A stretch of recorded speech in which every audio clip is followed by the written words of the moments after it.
Married to a drug dealer. When I was with the drug dealer, he taught me a lot of things. I was only 17 when I married him, and he was 21 or 22. He taught me how to drive. He taught me how to cook. He taught me how to be on my own away from my parents. He taught me a lot. But he was always right. About everything, he was right. What he had to say was the right thing. What I had to say usually was not the right thing. So he thought. I grew up with 4 of us children in the household, plus my mom and dad, plus aunts and uncles and cousins. And we all tried to overtalk each other. Talk, talk, talk, talk, talk, talk. I was the worst. I loved to talk. I loved to overtalk people. While people were talking, I would think about what I was going to say. I was a talker.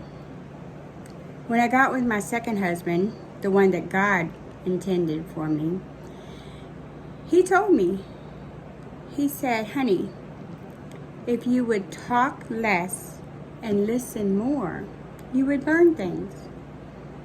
I always thought I didn't have no friends. I could see why. I overtalk people. I was always right. My opinion was right. What I had to say was right. No. So I had to learn, and it took a while for me to value what other people says and to listen and not to debate. Christians sometimes have a bad rep.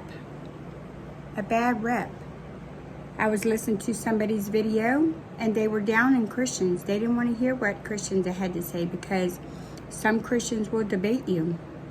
Now, truth is truth. If it's the Word of God, it's truth. And you can't change that, and I'm not going to change that. But some things, like whether the sky is blue or dark blue or light blue, those things don't need to be debated. Whether Jesus is coming today, tomorrow, or next year. Those things don't need to be debated.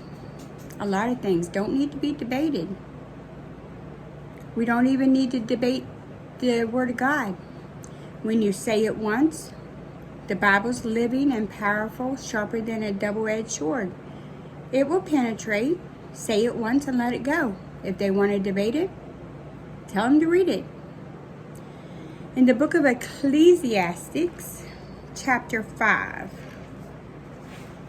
you should read it.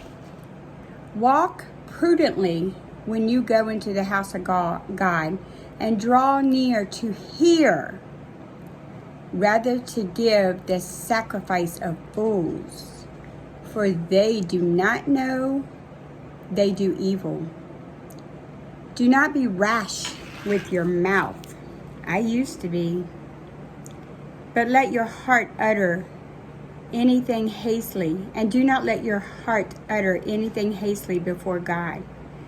For God is in heaven, and you are on earth. Therefore, let your words be few. I had to learn that lesson. It was a difficult lesson for me to learn. My husband, my new husband, my godly husband, the one that God intended me to have, the first husband taught me to drive. The second husband taught me to guard my words, to listen, not to speak. I'm not there all the way yet. I'm not. But I'm working on it. Thanks to my new husband and thanks to the Word of God. Read Ecclesiastes. The Bible will inform you how to live your life. Ecclesiastes 5. Wow. Be blessed.